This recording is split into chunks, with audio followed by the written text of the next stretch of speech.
मीठे बच्चे, तुम्हारी याद की यात्रा बिल्कुल ही गुप्त है, कुछ भी दिखावटी और बनावटी नहीं है।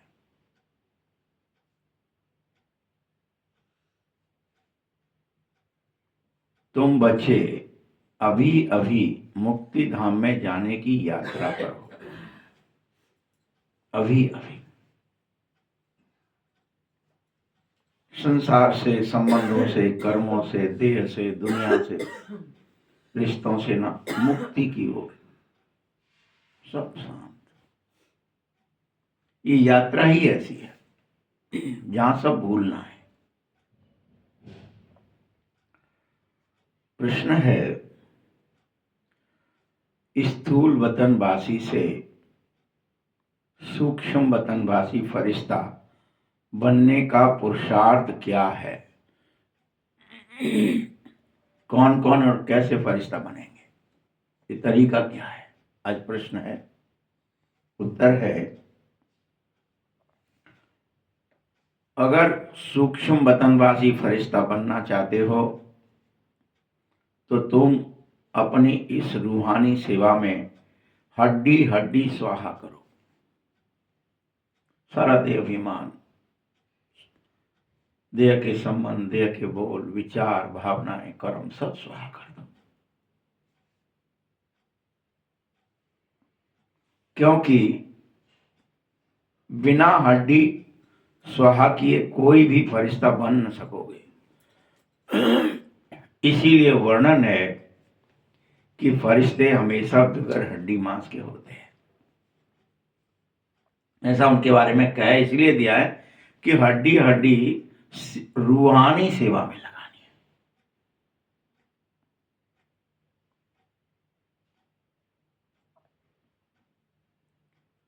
तुम सब बच्चे दधीची हो। दधीची ने क्या किया था?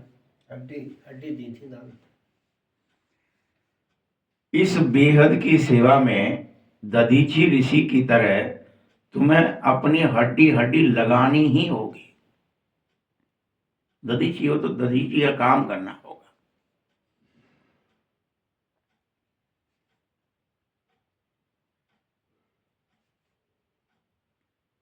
ऐसा लगाओ जो अभी व्यक्त से अव्यक्त बने। ये जो दृश्यमान जगत है, ये दृश्य देह हो, इसे अव्यक्त हो जाए, अदृश्य हो जाए, अव्यक्त हो जाए।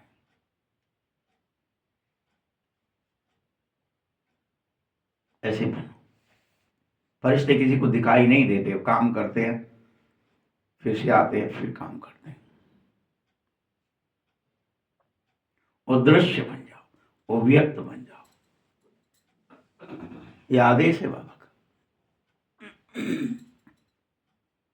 गीत है, धीरज धर मनवा। ओम शांति। बच्चों को इशारा मिल रहा है इस गीत से कि तुम धैर्य धरो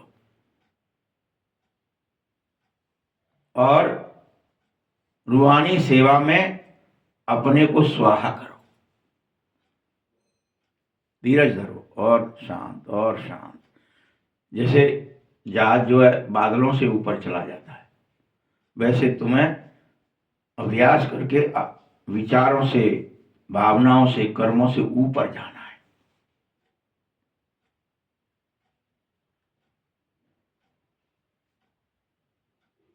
इतना धीरज धरो।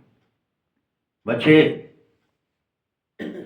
तुम यह भी जानो कि हम श्रीमत पर पुरुषार्थ तो कर रहे हैं।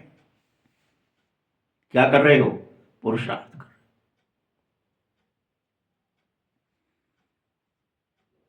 और इस गुप्त योग की यात्रा पर हो। कैसा पुरुषार्थ कर रहे हो?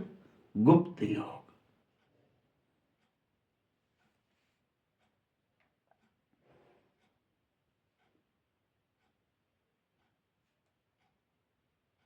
यह गुप्त यात्रा, गुप्त योग है यह यात्रा अपने समय पर पूरी हो जाएगी हर हालत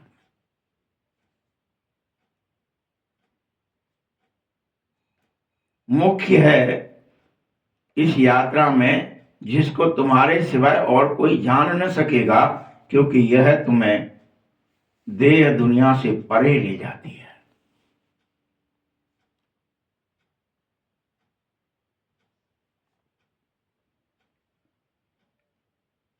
यात्रा पर जाना जरूर है और ले जाने वाला पंडा भी चाहिए, सो शिव बाबा है। बाबा सबको तैयार कर रहा है, आओ मैं तुम्हें विचारों से, कर्मों से, भावनाओं से परे ले चलता हूं, गुम करता हूं। जहां न दुख है, न अशांति है, न काम क्रोध लोभ मोह है, न भय है, न चिंता है, विचारों से पार। ऐसा पंडा बाबा है। इसीलिए बाबा ने इसका नाम रखा है पांडव सेना। तुम मेरी सेना हो, मैं पंडा हूं, तुम मेरी रूहानी मिलिट्री हो। बोलो, याद की यात्रा पर हो तुम, ऐसी याद जहां कुछ याद न रहे, न देव न दुनिया।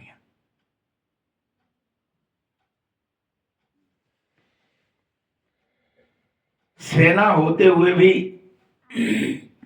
स्थूल लड़ाई की कोई बात नहीं है। सेना तो हो, लेकिन लड़ने वाली नहीं हो, इन विचार और भावनाओं से परे जाने वाली हो।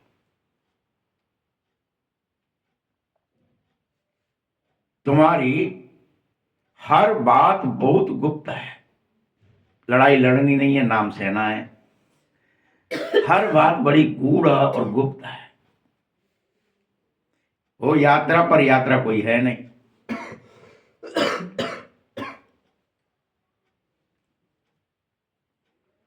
तो बात भी गुप्त है, यात्रा भी बड़ी गुप्त है। शास्त्रों में भी है कि भगवान वहां कहते हैं, मुझे याद करोगे तो तुम मेरे पास पहुंच जाओगे। गीता में लिखा है ये, हे अर्जुन, तुम मुझे याद करोगे तो मेरे पास पहुंचोगे। अगर तुम पितरों को याद करोगे, पितृलोक चले जाओगे तुम। मतलब ऐसे अलग अलग वर्णन करती हैं लोगों की। किसी देवी देवता को याद करोगे तो फलाने जगह चले जाओ, ऐसा वर्णन है।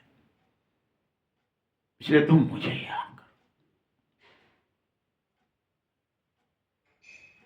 नहीं तो वहीं भटकोगे जगह जगह। ये शास्त्रों में वर्णन है।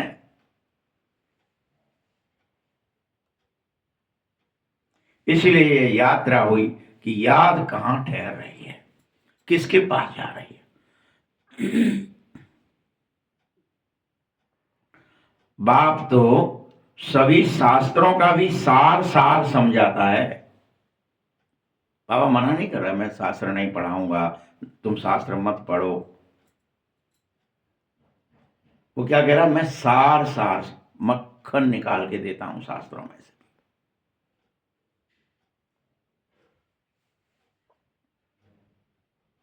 और तुम्हें उन शास्त्रों की प्रैक्टिकल में, एक्टिंग में ले जाता हूं।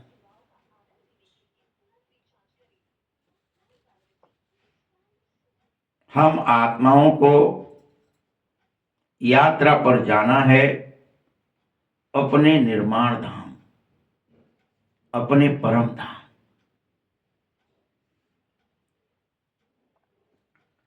विचार करो, तभी तुम यह बात समझ सकते हो।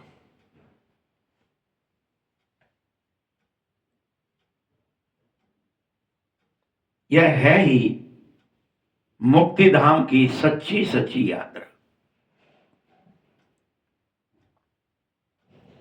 बल ऊपर से सब चाहते हैं,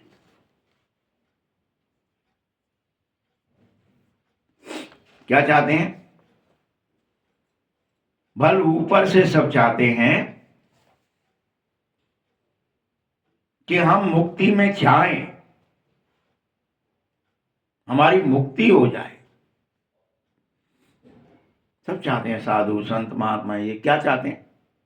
ऊपर से। परंतु इस यात्रा पर करने के लिए कोई तैयार नहीं होता है कि तुम्हें गुप्त रीति से सच्चे मुक्तिधाम की यात्रा कराऊंगा। इसलिए तैयार कोई नहीं है, कहते हैं बस। बच्चों, बाप तुम्हें सीधा मुक्तिधाम का ही रास्ता बताता है, परंतु बाप तो अपने समय पर आता है और अब आप ही अपने समय पर वापस भी चला जाएगा। जिसे साथ चलना हो चलना।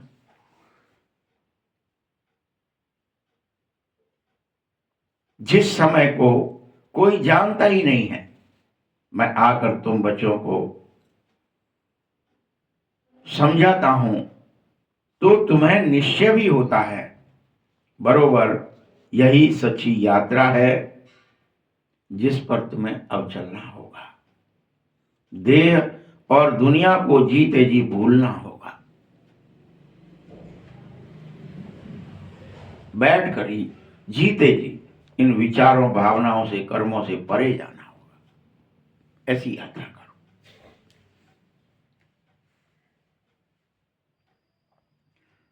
भगवान तो यही यात्रा सिखा रहा है और कह रहा है, यह मन मुझे दे दो, मन मना भव मध्याजी भव हो जाओ। मन से ऊपर चलो, ये तो मुझे दे दो। तुम ये परेशान हो रहे हो विचारों से, तुम्हारे दुख के विचार आ गए, फलाने भय के विचार आ गए, चिंता के आ गए, आलस के आ गए, क्रोध के आ गए, इनसे मुझे दे दो ये सब।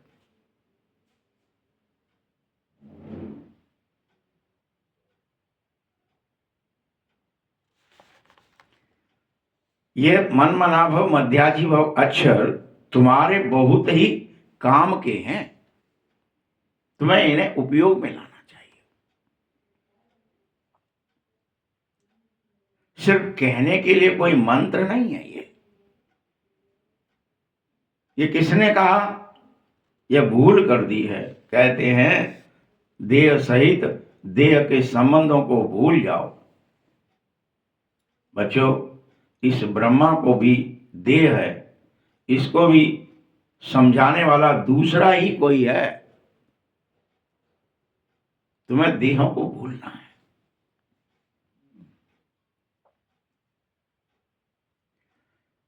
जिसको अपनी देह नहीं है वह बाप विचित्र है, उसका कोई चित्र भी नहीं बनाया जा सकता, न कोई चित्र है। भगवान कैसा है, उसका चित्र क्या है? भले ज्योतिर्लिंग दिखा दो, कुछ भी कर दो, लेकिन वो वास्तविक नहीं है, सब कल्पना है।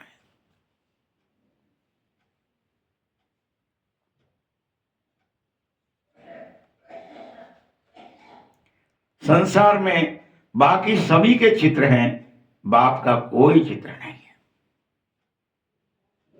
देह ही नहीं है तो चित्र कैसे बनेगा?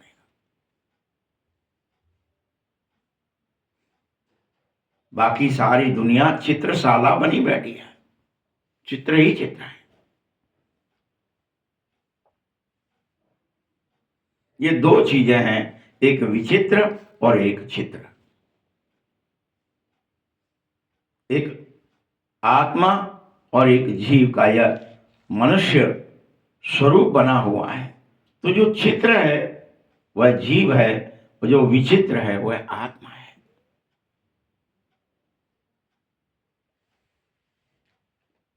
इसीलिए वह बाप भी बड़ा विचित्र है।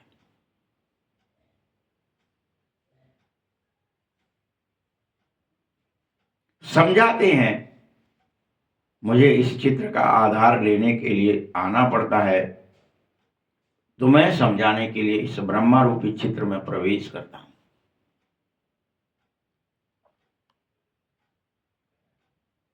बरोबर शास्त्रों में लिख दिया है कि भगवान ने कहा था जब महाभारत लड़ाई लगी थी तब मैं तुम्हें राजयोग सिखाता हूं, गीता ज्ञान देता हूं। ये शास्त्रों में लिख दिया है। जरूर राजाई स्थापित हुई, अभी तो राजाई है नहीं। राजयोग भगवान ने सिखाया था नई दुनिया के लिए, क्योंकि विनाश सामने खड़ा था। समझाया भी जा रहा है, ऐसा हुआ था कब? जब स्वर्ग की स्थापना हुई थी, पिछले कल्प, जब लक्ष्मी नारायण का राज्य स्थापित हो रहा था। अब तुम्हारी बुद्धि में होना चाहिए कि उस समय सतयुग आने वाला था, लेकिन अभी तो फिर से कलयुग है। तुम्हें हर हालत में फिर से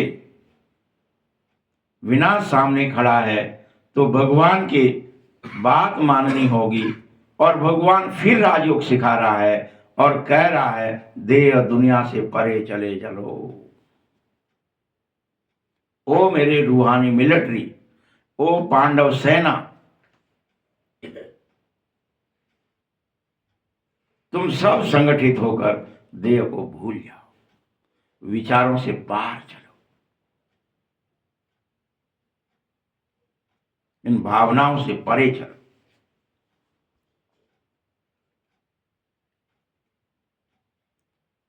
यही होता है, इसे करो। बाप फिर से वही बातें समझा रहा है। संसार में कोई मनुष्य ऐसा कह न सके कि मैं परम धाम से आया हूं और तुमको घर वापस परम धाम ले जा रहा हूं, सिवाय बाप के। कोई मनुष्य नहीं कह सकता, कोई साधु संत महात्मा योगी ज्ञानी कोई नहीं कह सकता, पंडित कोई नहीं कह सकता। ये परम पिता परमात्मा ही कह सकता है, वह भी किसके द्वारा? ब्रह्मा के द्वारा, और किसी के द्वारा कह न सके। भल सूक्ष्म वतन में ब्रह्मा विष्णु शंकर सूक्ष्म पुरियों के रूप में दिखाए हैं, लेकिन ब्रह्मा के लिए तो समझाया जाता है ये अव्यक्त ब्रह्मा अलग है, यह व्यक्त ब्रह्मा अलग है। शरीर में ब्रह्मा है, फिर अव्यक्त होने पर अलग है, सूक्ष्म वतनवासी। वैसे ही तुम सब भी अभी अभी फरिश्ता बनो, अव्यक्त हो जाओ। ये देह भी न रहे, इससे गुम होकर सेवा करो, रूहानी सेवा करो, हड्डी हड्डी सेवा में लगा दो।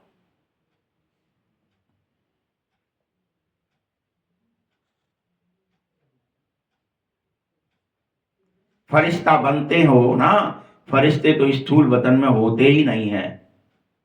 इस स्थूल दुनिया में फरिश्ते नहीं होते हैं।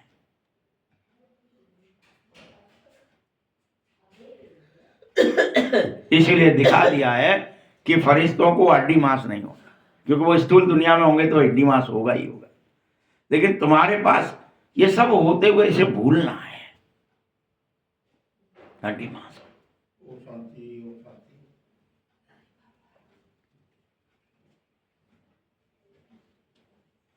मीठे बच्चों, यहां इस रूहानी सेवा में तुम्हें हड्डी हड्डी सब खल्लास कर देनी होगी।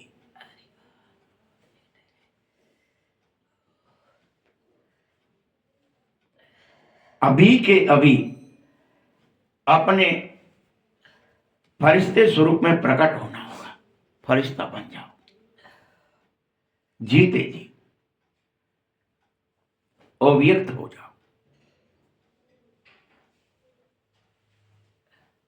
अभी तो हड्डी है ना, याद आ रही है हड्डी, हड्डी क्या याद आ रही? हड्डी, ठंड लग रही है, गर्मी लग रही है, भूख लग रही है, प्यास, हड्डी याद आ रही है। लेकिन यह हर कल्प लिखा जाता है, शास्त्रों में, वेदों में लिखा जाता है कि हड्डी भी दधीची ने सेवा में दी, इसलिए लिखा गया वो। तुम्हें भी अपनी हड्डियां पूर्ण रूप से ईश्वरीय सेवा में देनी ही होंगी। ये तुम्हारे लिए लिखा है कि तुम सब ऋषि हो, दधीची हो। और इससे क्या बना, क्या दिखाया वहां कि उसे वज्र बना, जिससे वो दैत्यों का संहार हो सका और देवता विजयी हो सके। हड्डी तुम्हें सेवा में क्यों दे? देवी गुण विजयी हो जाए और हमारे दैत्य गुण भस्म हो जाए, मर जाए, अवगुण खत्म हो जाए, गुण प्रकट हो जाए। इसके लिए हमें हड्डी हड्डी ईश्वरीय सेवा में, रूहानी सेवा में देनी है, भगवान के काम में लगानी है।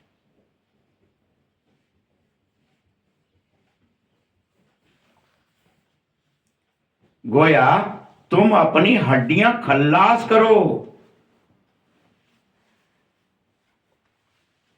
और अभी अभी इस स्थूल वतनवासी से सूक्ष्म वतनवासी बन जाओ,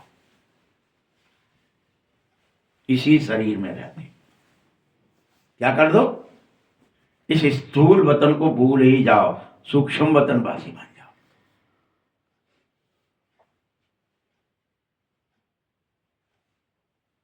हमें यहां हड्डी देकर सूक्ष्म बन जाना होगा। इस देह को, इस दुनिया को 100% भूलना होगा, या ये कहो कि इस समय सेवा में सब कुछ स्वाहा करना होगा। यज्ञ में जैसे स्वाहा करते हुआ वैसे करना होगा। हड्डी भी, मांस भी, मज्जा भी, रिश्ते भी, सब स्वाहा करने हैं। मेरा कोई नहीं है, मैं किसी का नहीं हूं, एक बाबा दूसरा ना कोई। मेरे लिए सब मर गए, मैं सबके लिए मर गया। इतना अधिक विचार भावनाओं से परे चलो, इतनी अधिक देर तक भूलने का अभ्यास करो। बच्चों, इतना ज्यादा याद में रहो कि रहते रहते फरिश्ता बन ही जाएं। यह भी गाया हुआ है कि मिरुआ मौत मलूक का शिकार। मलूक अर्थात फरिश्ते को मलूक कहा जाता है। शरीर मरेगा और तुम मलूक बन जाएंगे, फरिश्ते बन जाएंगे। शरीर को भूलना है, फरिश्ते बन जाना है। मिरुआ की मौत हो जाए, शरीर की मौत हो जाए और तुम फरिश्ते बन जाए, मलूक बन जाए।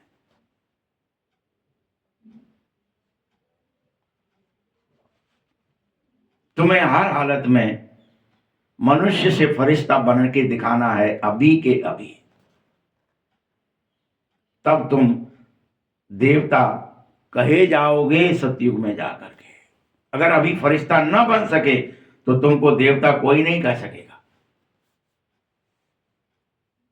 वंचित रह जाओगे देवता बनने से।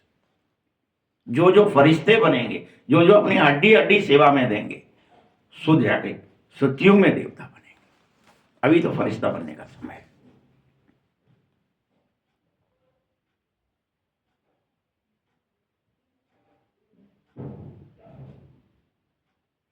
तुम समझो, यहां तो तुमको शरीर है ही नहीं अभी, इतनी याद में रहो, भूल जाओ शरीर को।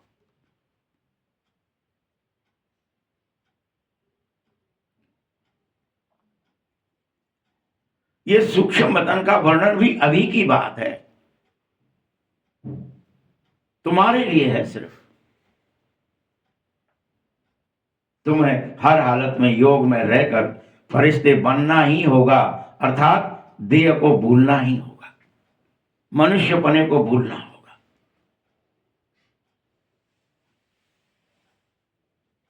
तब धीरे धीरे पिछाड़ी में तुम फरिश्ते भी बन जाओगे और तुमको सब कुछ साक्षात्कार हो जाएगा, सब कुछ, कि हम कैसे देवता हैं, कितना न्याय है, कितना धर्म है, कितना त्याग है, कितनी तपस्या है, कितनी सेवा है, सब साक्षात्कार हो जाएगा। क्या न्याय करते हैं, कैसे धर्म पर चलते हैं, कौन से नियम है, कौन सी मर्यादाएं जिन पर हम मर्यादा पुरुषोत्तम कहलाते हैं। और बेहद खुशी उत्पन्न हो जाएगी। जो अभी मुंह थूला सा है, फूला रहता है ना, वो सब पिछड़ जाएगा। बेहद खुशी उत्पन्न हो जाएगी। मनुष्य तो, जो मनुष्य हैं, जो फरिश्ता नहीं बनेंगे, वो सब काल का शिकार हो जाएंगे, काल के गाल में चले जाएंगे। उनको खुशी पैदा नहीं होगी, वो मारे जाएंगे देहाभिमान के कारण।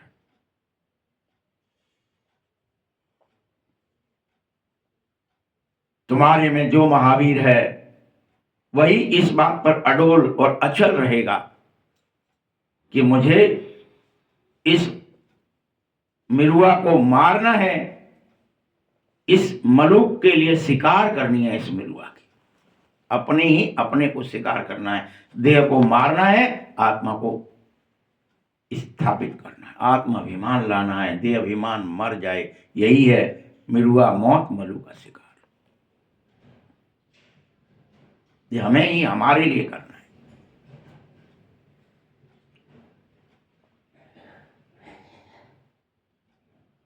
बाकी क्या क्या होगा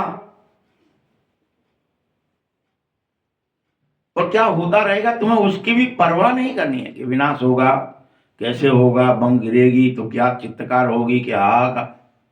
जो उसे झेलेगा सो करेगा। तुम उसके विचार में भी क्यों जाओ, वो क्यों फील करो।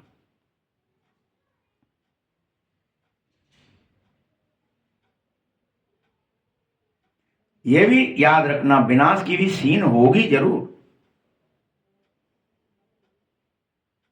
अर्जुन को तो सिर्फ विनाश का साक्षात्कार हुआ था बच्चों, जैसे ब्रह्मा बाबा को हुआ वैसे। रो पड़ा ब्रह्मा बाबा, बस बस प्रभु बस, अब मत दिखाओ, अब मत दिखाओ, अब नहीं देख पा रहा। वैसे अर्जुन को हुआ।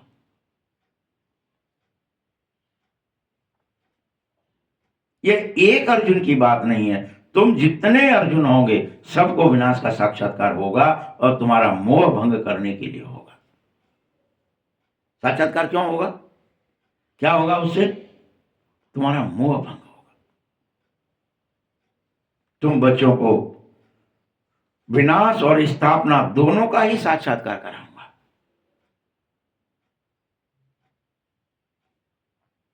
जैसे पहले पहले इस ब्रह्मा बाबा को विनाश का फिर स्थापना का भी साक्षात्कार हुआ था कि ऐसी स्थापना हो रही है, कृष्ण बन रहे हैं, राधा जी आ रही हैं, तारे उतर रहे हैं, क्या क्या हुआ, बहुत कुछ हुआ।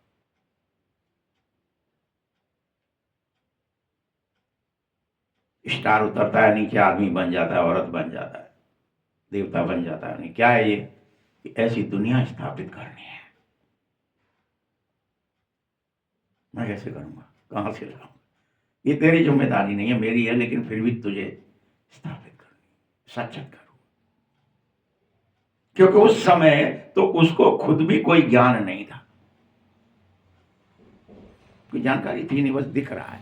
अब क्यों दिख रहा है, क्या दिख रहा है, कौन दिखा रहा है, कुछ नहीं पता। न स्थापना में पता है, न विनाश में पता है। बल देखा कि सृष्टि का विनाश हो रहा है, फिर देखा चतुर्भुज रूप में सामने विष्णु खड़ा है और बोल रहा है, बातें कर रहा है, समझाने लगा है कि अहम विष्णु चतुर्भुज तत्त्वम, समझा रहा है। और यह भी कहा कि विनाश के बाद तुम विश्व के मालिक भी बनोगे। तो इस ब्रह्मा को खुशी पैदा हो गई कि मैं ही कृष्ण बनूंगा। तभी तो उसने अपने दिमाग में रखा कि कृष्ण बनूंगा, कृष्ण बनूंगा, मेरे को तो दिख गया है, मैं तो कृष्ण बनूंगा, मैं ही कृष्ण हूं, मैं ही विष्णु बनूंगा। फिर अनेकों ने देखा तो लोगों को विश्वास होगा शायद यही बनेगा। अभी ये दुनिया जानती ही नहीं है कि विनाश तो वास्तव में बहुत अच्छी चीज है। बगैर विनाश के शांति की स्थापना का प्रयत्न ही व्यर्थ है। जब तक कोई उद्दंड को मारा नहीं जाए, दिखाया है, रामायण में लिखा है स्पष्ट, रामचरितमानस के अंदर, कि दुष्ट उदय जग आरत हेतु, यथा प्रसिद्ध अधम ग्रह केतु। दुष्टों का उदय ही किसके लिए होता है? संसार में उनके खून से आहुति दी जाती है, आरत हेतु। उनका उदय ही इसलिए होता है कि उनको काट के उनकी आरती कर दो, उनका दिया जला दो, उनको भस्म कर दो।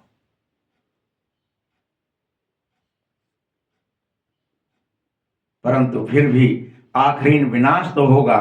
याद करते पतित पावन, आओ तो बाप आएगा जरूर, आकर पवित्र दुनिया स्थापित करेगा, इसमें हम राजाई जरूर करेंगे। ये तो बहुत अच्छी बात है। पतित पावन को क्यों याद करते हो? क्योंकि दुख है। पावन दुनिया में देवताएं होते हैं, पतित दुनिया में तो देवताओं को पैर भी नहीं रखा जा सकता है। तो जरूर पतित दुनिया का विनाश होना ही चाहिए। इसलिए पहले पहले तुम फरिश्ता बनो। पावन दुनिया आएगी तब देवता बनोगे और तब उसमें प्रवेश कर पाओगे। वो विनाश के बाद होगा।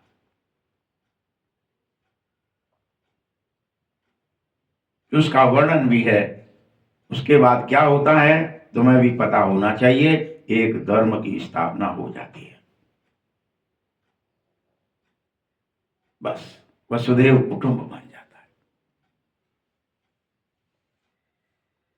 अभी तुम राजयोग सीख रहे हो, विनाश होगा। बाकी भारत में कौन बचेगा? जो राजयोग सीखेगा वह बचेगा जरूर। जो फरिश्ता बनेगा सो बचेगा जरूर।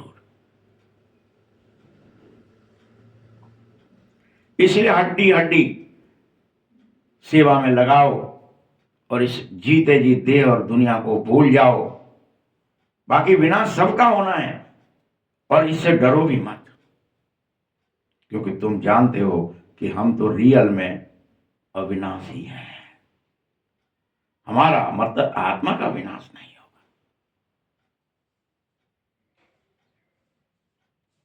तुम अभी पतित पावन बाप को बुलाते हो तो तुम्हें खुशी होनी चाहिए,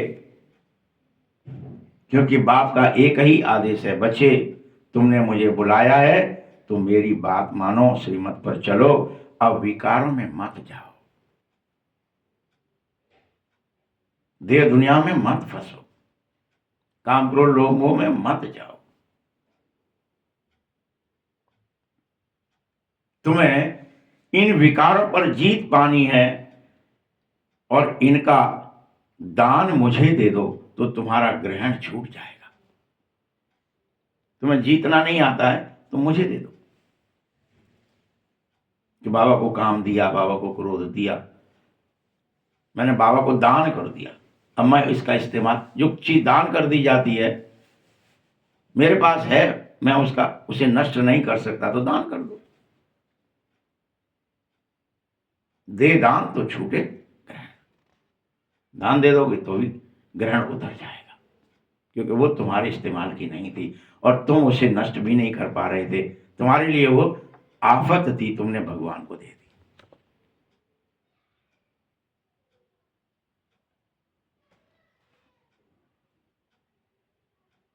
फिर से भारत का ग्रहण छूटता ही है और जैसे ही तुम दान दे देते हो विकारों का, उसी समय तुम काले से गोरे बनना शुरू हो जाते हो, पूर्णतः गोरे बन जाते हो।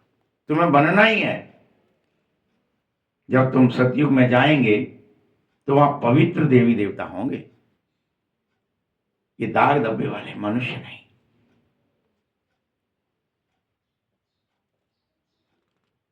वह जरूर तुम्हें अभी यहां बनना होगा, लेकिन दान अभी देना होगा, अभी फरिश्ते बनना होगा।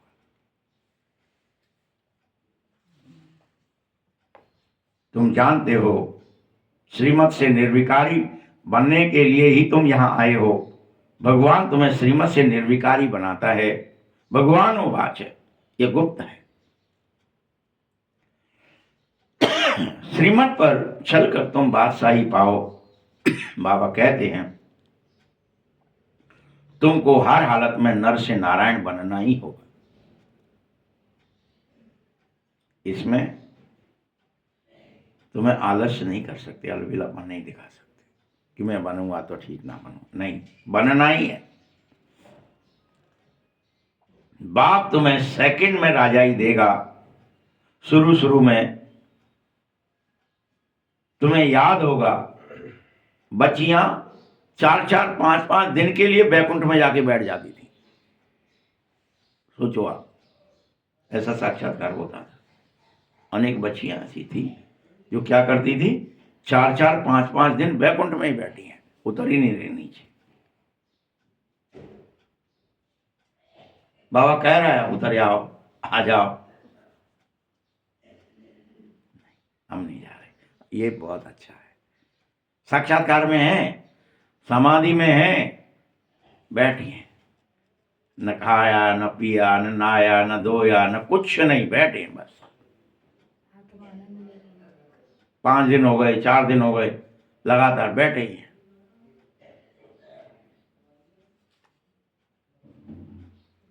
क्योंकि उस समय शिव बाबा आकर तुम बच्चों को बैकुंठ का साक्षात्कार करा देता था, बस तुम वहां मगन हो जाते थे। क्या हो रहा था, क्यों कर पा रहे थे ये सब? 5-5 दिन की समाधि लग रही थी उस समय। विचार है ही नहीं, भावनाएं है ही नहीं, कर्म है ही नहीं, इसलिए थकान भी नहीं है, शरीर को भोजन वगैरह सब कुछ नहीं चाहिए, न मलमूत्र त्यागना है, न खाना है, न पीना है, कुछ नहीं।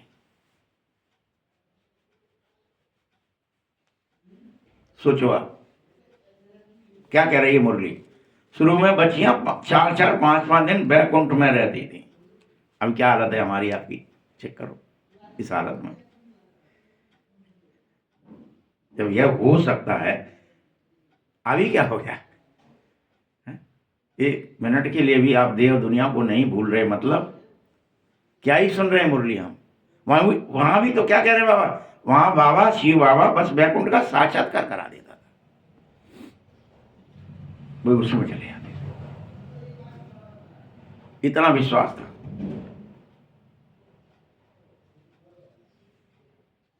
देवताएं आते थे, कितना मान शान था। बच्चियां आकर बताती थी तो फिर अनेक बच्चों को भी दिल में अंदर लगता था बरोबर हम भी जा रहे हैं। भाई चला गया तो चला गया, जो नहीं जा पाया वो बेचारा टुकुर टुकुर देखता है, यार ये ऐसे कह रहे हैं, वहाँ ये मिला था, ये फलाना देवता आया था, फिर उसने ये करा था, ये करा था, और हम देख रहे हैं। तो क्या लगता है अंदर में दिल लगती।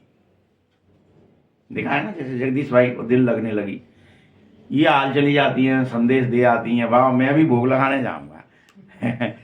तो ये उमंग आती है जब जो कोई काम 10, 20, 50, चाहे जब झट से कोई कर रहा हो, जरा जरा सा बच्चियां कर रही हो, और हम बड़े हैं, ज्ञानी हैं, पूरी किताबें पढ़ रखी हैं, फलाना कर रखा है, और फिर भी नहीं जा पा रहे, तो नहीं लगेगी क्या यार, बाबा थोड़ी सी तो कछु मेहरबानी कर दो, हमहूँ दे क्या, मैंने हमहूँ भोग लगाए दें।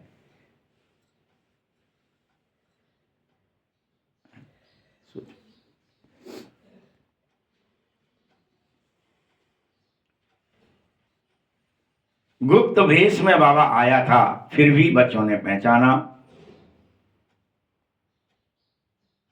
बाप समझा रहा था ब्रह्मा तन में आया हूं, ब्रह्मा का तन तो यहां चाहिए ना, प्रजापिता ब्रह्मा द्वारा स्थापना होती है हर कल्प।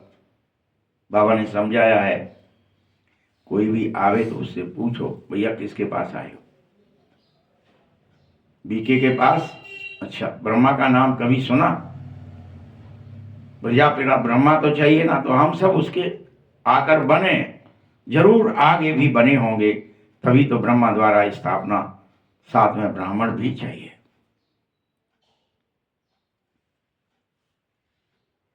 बाप कभी शूद्रों को नहीं समझाता है, ब्रह्मा मुख वंशावली ब्राह्मणों को ही ज्ञान दिया जाता है। शिव बाबा ने ब्रह्मा द्वारा ही हमको अपना बनाया है। कितने, अब तो ढेर ब्रह्मा कुमार कुमारियां हैं, कितने सेंटर खुलते ही जा रहे हैं और 100 में ब्रह्मा कुमार कुमारियां पढ़ाते हैं।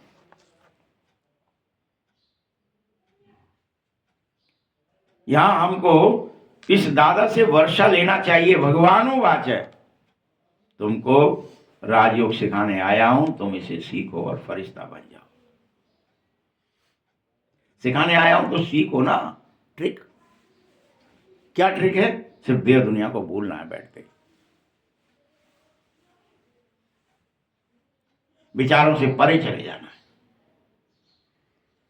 कोई विचार को विचार अच्छा बुरा कुछ आए ही नहीं।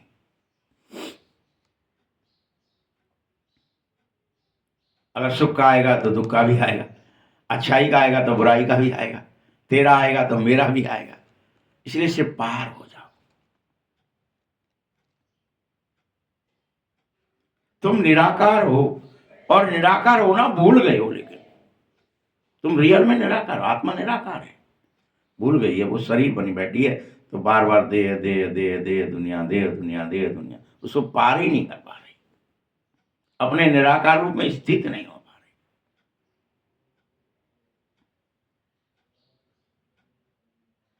हम हैं प्रजापिता ब्रह्मा के ब्रह्मा कुमार कुमारियां। शिव बाबा हमारा दादा है, उसने हमें गोद लिया है, पढ़ा रहा है, चाहता है कि हम लक्ष्मी नारायण बन जाएं, स्वर्ग के मालिक बन जाएं। इसलिए ये सब ध्यान है कि तुम बार बार देह दुनिया को भूलो, समाधि में चलो, बैठो, अशरीरी हो, विचित्र बनो, चित्र नहीं।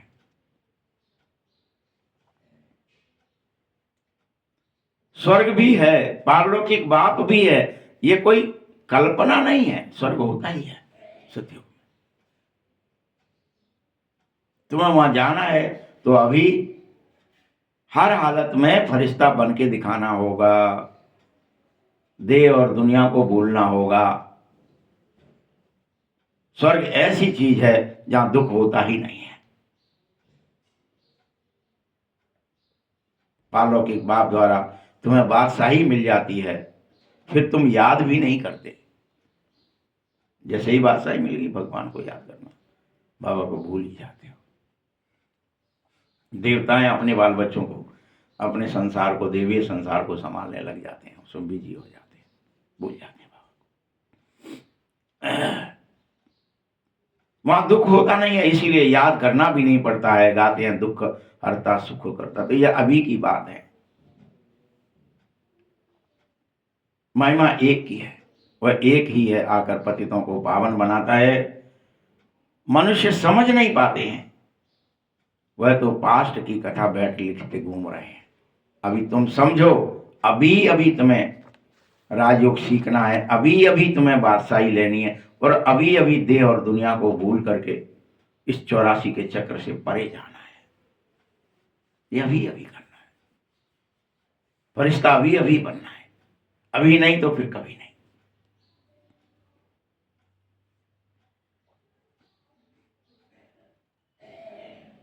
अभी फिर से बाप तुम्हें पढ़ा रहा है, चाहता है कि तुम 21 जन्म राज्य भाग्य सब ले लें। ऐसी पढ़ाई पढ़ लो। वो 21 जन्म तो अभी होंगे नहीं, अभी तो एक ही जन्म है, इसमें ले लो, लेकिन इतना पढ़ लो कि वो 21 जन्मों तक कायम रहे। ऐसा देवता बनना है जैसे कल्प पहले बने थे। समझते हैं ना, हमको पूरा 84 जन्म का चक्कर लगा दिया, फिर से सतयुग त्रेता में जाएंगे।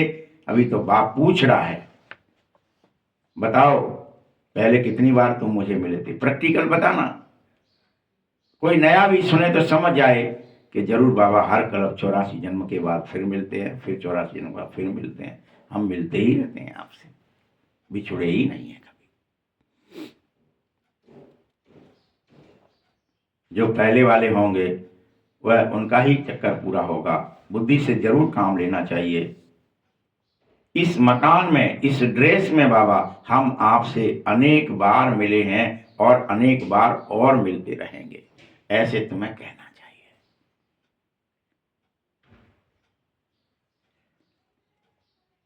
पतित से पावन और पावन से पतित होने के खेल में फंसे ही हैं, होते ही रहे हैं। कभी पतित से पावन बने, फिर पावन से पतित बने, फिर पतित से पावन बने, होता ही रहता है, खेल है। जैसे रात और दिन होते ही रहते हैं, वो कौन रोकता है।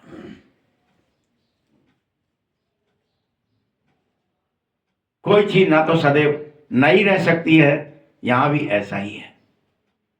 जो नई है वो जरूर पुरानी भी होगी ही होगी, चाहे कोई चीज हो, मकान हो, वस्त्र हो, कोई भोजन हो, जो नया है सो पुराना भी होगा। वैसे ही आत्मा की जो शक्तियां हैं वो नई है, तो सतयुग में हो, धीरे धीरे वो पुरानी हो जाती है, कलयुग में पहुंच जाती है। इसीलिए हर चीज सतो रजो तमो में आती ही आती है, हर चीज। अभी तुम बच्चे यह ज्ञान भी समझ गए, तुम यह भी जान गए कि अब हमें नरक से स्वर्ग की ओर जाना है, पुरानी से नई की ओर जाना है, दुख से सुख की ओर जाना है, देह से विदेह की तरफ जाना है, पावन जरूर बनना है। बहुत पुकारते हैं, हे पतित पावन हमको पावन बनाओ, क्योंकि हमें दुख ज्यादा हो रहा है प्रभु। परंतु ये समझते नहीं है कि वास्तव में हम ही पूज्य थे और हम पुजारी बन गए। हमें फिर से पूज्य बनना है। द्वापर से पुजारी बने थे, अनेक धर्म हो गए हैं, संप्रदाय हो गए हैं, भाषाएं हो गई हैं, देश हो गए हैं, अनेक परिस्थितियां आ गई हैं, भय की, चिंता की, दुख देने वाली अनेकता आ गई है। एकता की जगह बरोबर पतित से पावन और पावन से पतित होते ही रहे हैं। भारत के ऊपर सारा खेल है। तुम बच्चों को अब स्मृति क्यों नहीं आ रही कि तुम विचित्र हो, तुम फरिश्ते हो? बोलो, तुम्हें क्यों नहीं स्मृति आ रही कि शिव जयंती आई है, शिव आए हैं, वो हमें फिर से जन्मा रहे हैं। हम मर गए थे, हमें पैदा कर रहे हैं, फरिश्ता बना रहे हैं।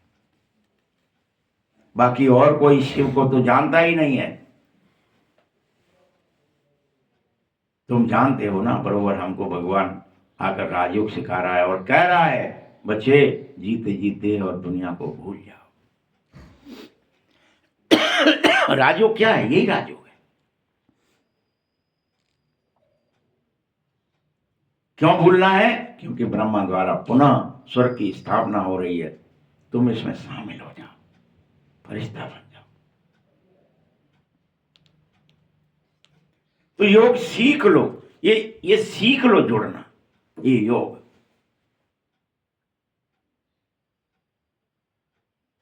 डिटैच होना, देह को भूलना, विचार से परे जाना, ये सीख लो। ये राज है, ये गहराई है, ये ट्रिक है।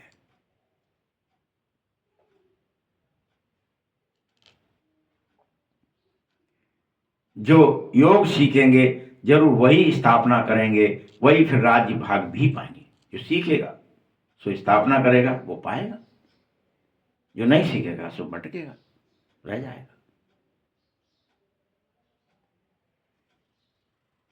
हम कहते बरोबर, हम कल्प कल्प बाप से ये राजयोग सीखते हैं। बाबा ने समझा दिया है, बच्चे सीखो इसे। 84 के चक्र को जान लिया, भले कुछ भी जान जाओ ज्ञान, लेकिन ट्रिक तो सीखनी पड़ती है। चक्र को जानना ठीक था, लेकिन अब विचित्र स्वरूप को जानो और अपनी हड्डी हड्डी बिल्कुल सहज भाव से सेवा में लगा दो। सहज भाव से देह को भूलते जाओ, धीरे धीरे धीरे धीरे। हड्डी हड्डी लगाने का मतलब ही यही है कि मैं जा रहा हूं, मैं देह को उनको दे रहा हूं, इंद्र को। दधीची ने तो कह दिया था, लो मैं अभी अभी डिटैच हो जाऊंगा, आप मेरी हड्डियां ले लेना और यूज कर लेना। तो कैसे देह को जीते जी, अब करना भी कैसे था कि शरीर भी नहीं छूट जाए, मरे हुए की नहीं चाहिए, जिंदा की चाहिए। मरे हुए की चाहिए थी क्या? क्यों भाई, कि तुम मर जाओ, तुम्हें हम काट देते हैं, मार देते, फिर भी तो हड्डियां मिल जाती। ली क्या? नहीं, वो काम ही नहीं आएंगी। ऐसा कोई होना चाहिए जो जीते जी हड्डियां दे दे। ये तो हड्डियां तो दधीचे नहीं दी थी जीते जी, मरे हुए तो क्या कोई दे देगा? मरे हुए के बाद तो तुम देते ही हो। कुछ भी ले लो, चाहे जला दो, चाहे कुछ भी कर दो, जिंदा में देना जरूरी है। तो अभी देना है आपको कि नहीं देना है, ये तो पूछ रहा है। देना है बाबा, देना है। तो यानी दे दो, भूल जाओ, डिटैच हो जाओ धीरे धीरे, कि ये संसार के यानी दैत्य को मारने के काम आए, देवता बनने के काम आए, तो जीते जी देना पड़ेगा।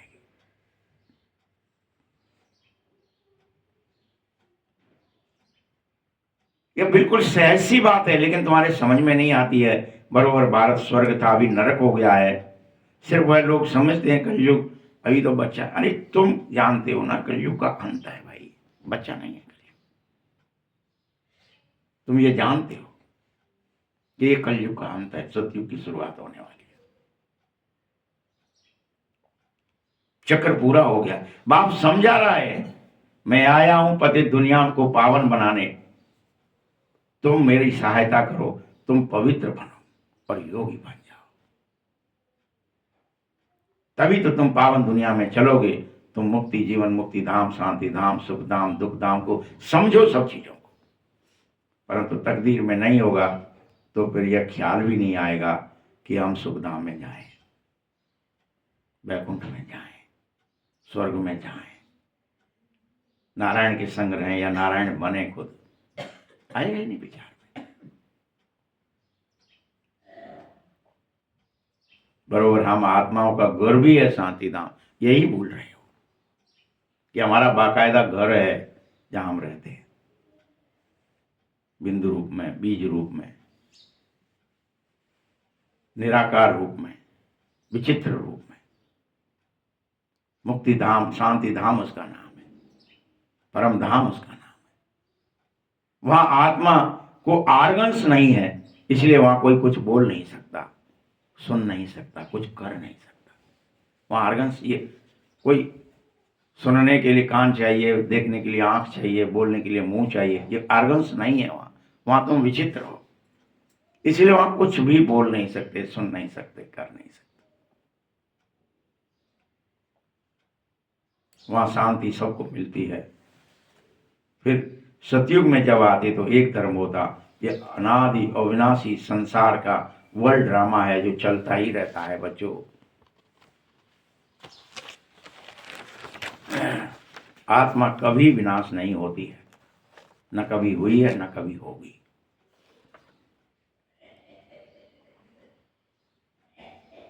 क्या होता है, शांति धाम में थोड़ा समय ठहरते हो, फिर वापस सतयुग में आ जाते हो, फिर त्रेता वाले त्रेता में आ जाते हैं, कलयुग वाले कलयुग में आते हैं। बस थोड़ा ठहरते हैं।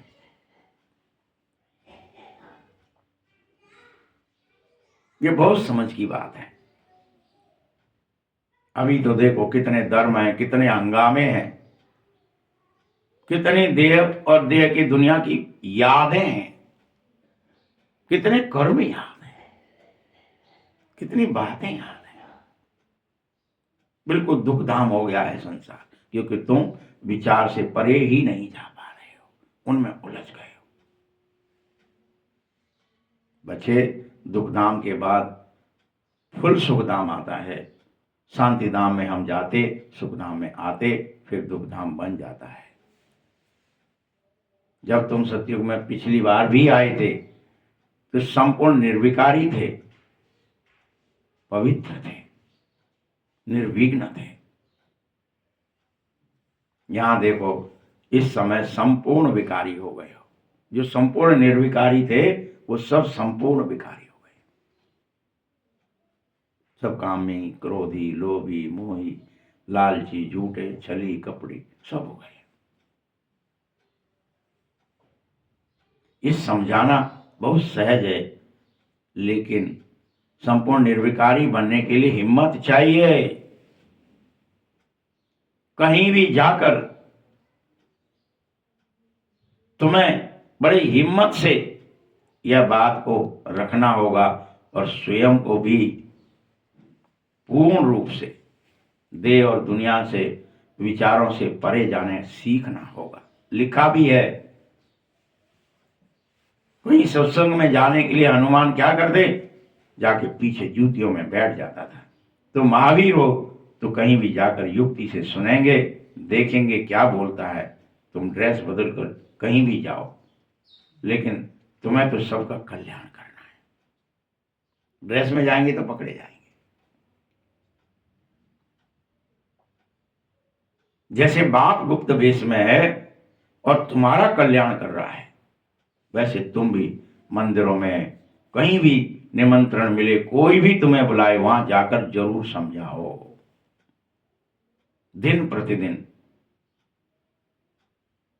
तुम फरिश्ता बनने में होशियार होते जाओ। दिन प्रतिदिन डिटैच होना सीखो, पार होना सीखो, परे होना सीखो और होशियार होते जाओ। कोई सामने भी आए, जब तुम उसे निर्विकार बना दो, निर्भय बना दो, विचार शून्य बना दो, गुम कर दो। ये तुम्हारे अंदर ट्रिक आनी चाहिए। जब तुम खुद अभ्यास करेंगे तभी तो कर रहा था। और तब तुम असल में सबको मुझ बाप का परिचय दे सकोगे। ट्रायल तो करो, शुरुआत तो करो। यह तो गाया है पिछाड़ी में, सन्यासी भी आएंगे, मंत्री संतरी राजाएं सब आएंगे पिछाड़ी राजयोग सीखने। अब धीरे धीरे सिर्फ क्या होगा, मन का विघ्न बढ़ेगा, भय मन का बढ़ेगा, डिप्रेशन बढ़ेगा। इसलिए मन में अशांति, धन होगा, दौलत होगी, मकान होंगे, पैसा होगा, कार होंगी, बंगले होंगे, लेकिन मन में शांति नहीं होगी। वो सब वस्तुएं होंगी पर मन अशांत हो जाएंगे सबके, बहुत ज्यादा। तब तुम्हारी तरफ दौड़ेंगे।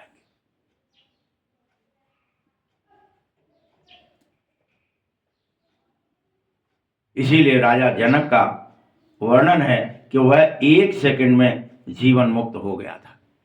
जैसे ही कहा अष्टावक्र ने कि तुम मन मुझे दे दो, एक ही बात तो कही थी जो मन मना भव मध्याजी भव वाली बात है।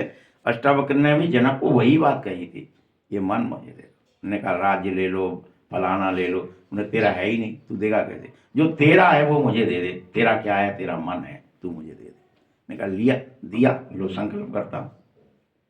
संकल्प कर लिया तो क्या ही करने लगा, सोचने लगा चलो घोड़े पे बैठ के चलूं।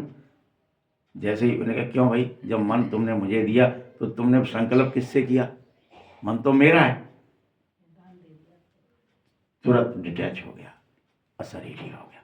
इसीलिए दिखाया है कि 1 सेकंड में उसे जीवन मुक्ति मिल गई, जनक को, राजा होते हुए भी। किसको ट्रिक समझ में आ जाए और कौन इस विचार से शून्य में चला जाए और कब चला जाए, ट्रिक है। वह फिर जाकर वही त्रेता में अनुजनक बना, ऐसी कहानी है। अच्छा, मीठे मीठे सखिल दे बच्चों प्रति माता पिता बाप दादा का याद किया और गुड मॉर्निंग। रूहानी बाप की, रूहानी बच्चों को नमस्ते, रूहानी बच्चों की भी बाप दादा को बहुत बहुत याद प्यार और नमस्ते। धारणा के लिए मुख्य सार है, अंतिम विनाश की सीन देखने के लिए अपनी स्थिति को महावीर जैसी निर्भय और अडोल बनाओ, तब देख पाओगे। अंतिम सीन बड़ी कठिन है। अनेक लोग पीछे छोड़ के बीच में भाग जाते हैं कि भाई साहब अब नहीं देख पाएंगे, हम तो जा रहे हैं। गुप्त याद की यात्रा में रहो। ये दुनिया भूलना है, फरिश्ता बनना है, याद की यात्रा चलती रहे, बाबा याद रहे। दूसरा पॉइंट है अव्यक्त वतनवासी फरिश्ता बनने के लिए, फिर से बाबा वही बात फिर कह रहा है मुरली में आज, अव्यक्त वतनवासी फरिश्ता बनने के लिए बेहद सेवा में दधीची ऋषि की तरह अपनी हड्डी हड्डी स्वाहा करनी ही है। क्या आदेश है? दधीची ऋषि की तरह अपनी हड्डी हड्डी स्वाहा करनी ही है। करनी नहीं है, करनी ही है, जबरदस्ती, जरूर। जीते जी दे दुनिया हड्डी हड्डी भूलना है। दे रहे हैं मतलब भूल रहे हैं। वरदान है पहली श्रीमत पर विशेष अटेंशन दे, फाउंडेशन को मजबूत बनाने वाले सहज योगी बाबा। पहली श्रीमत पर विशेष अटेंशन देना। बाप दादा की नंबर 1 श्रीमत है क्या? अपने को आत्मा समझ मुझे याद कर। क्या है नंबर 1 श्रीमत? पहली श्रीमत। यदि तूने आत्मा के बजाय अपने को साधारण शरीरधारी समझ लिया तो पता है क्या होगा? तेरे अंदर याद टिक ना सकेगी। तू कितना ही समझता रहे। भक्ति में भी तू कर ही रहा था ना, मंत्र माला फलाना ढिकाना, याद टिक ना सकेगी, कुछ भी कर ले। वैसे भी कोई दो चीजों को जब जोड़ा जाता है तो पहले समान बनाते हैं, ऐसे ही आत्मा को जब बाबा से, परमात्मा बाप से जोड़ा जाएगा तो याद करो बाप समान बिंदु रूप ज्योति रूप बनो तो सहज में याद आएगी। समान बन गए तो जुड़ जाएगी। यह श्रीमत की मुख्य फाउंडेशन है। इस बात पर बार बार अटेंशन दो तो सहज योगी जरूर बन जाओगे। कौन सी बात पर अटेंशन देना है? आत्मा समझकर याद करना है। देह समझकर याद करना मतलब समान नहीं बने। देह अलग चीज है, पंचमहाभूत है। आत्मा निर्विकार विचित्र है, तो विचित्र ही विचित्र से जुड़, योग लग सकता है, जुड़ सकता है। चित्र विचित्र से कैसे जुड़ेगा? तो अगर इस बात पर बार बार अटेंशन दो, अरे मैं आत्मा समझ रहा हूं अपने को कि देह समझ बैठा, फिर भले ही बाबा बाबा रट रहा हूं, कर रहा हूं, कुछ नहीं।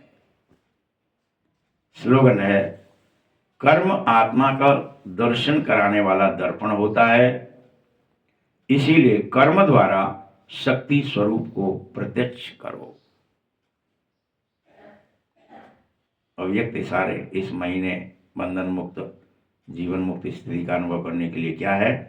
ब्राह्मण सुफरिश्ता अर्थात जीवन मुक्त, जीवन बंधन नहीं, न देह का बंधन हो अब, न देह के संबंधों का बंधन रहे और ना ही देह के पदार्थों का बंधन रहे। खाना पीना ये सब नहीं, इनका भी कोई बंधन न रहे। खाएंगे नहीं तो क्या हो जाएगा, पिएंगे नहीं तो क्या हो जाएगा। अगर तुमने अपनी देह का लगाव खत्म कर दिया तो देह के संबंध, देह के पदार्थ का बंधन भी अपने आप ही खत्म हो जाएगा। इसलिए पहले पहले देह का लगाव खत्म करो। अपने को देह से जो अटैचमेंट, मैं देह हूं, मैं औरत हूं, मैं आदमी हूं, ये जो दिन भर रहता है लगाव, ये खत्म करना है। नहीं, मैं तो ज्योति स्वरूप निराकार निर्विकार निरहंकार एक अति सूक्ष्म दिव्य ज्योति हूं जो भ्रकुटी में इस शरीर के अंदर रहती हूं। मैं शरीर हूं ही नहीं। ये लगाव खत्म कर दो। ऐसे नहीं कोशिश करेंगे, कोशिश, अरे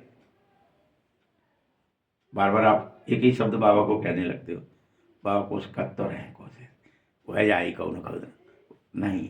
कोशिश शब्द ही यह सिद्ध कर रहा है कि अभी भी तुम्हें पुरानी दुनिया की कशिश है। तुम्हें क्या है अभी, इसलिए तुम ये शब्द यूज करें, हम कोशिश करेंगे, करके देख, कोशिश करेंगे। कोशिश करोगे तो धनुष नहीं उठेगा। तुम्हें क्या उठाना है? धनुष, प्रतिज्ञा चढ़ानी है, तोड़ देना है उसे, दे अभिमान को, बस करना ही होगा ये काम। हम कह रहे कोशिश करते रहे, इतने 10-10 हजार इकट्ठे उठाते रहे, उठा गया? नहीं उठा। कोशिश नहीं, पुरानी दुनिया की कशिश है, इसलिए कोशिश शब्द समाप्त ही कर दो। हर हालत में इस देह के अभिमान को छोड़ दो। ओम शांति।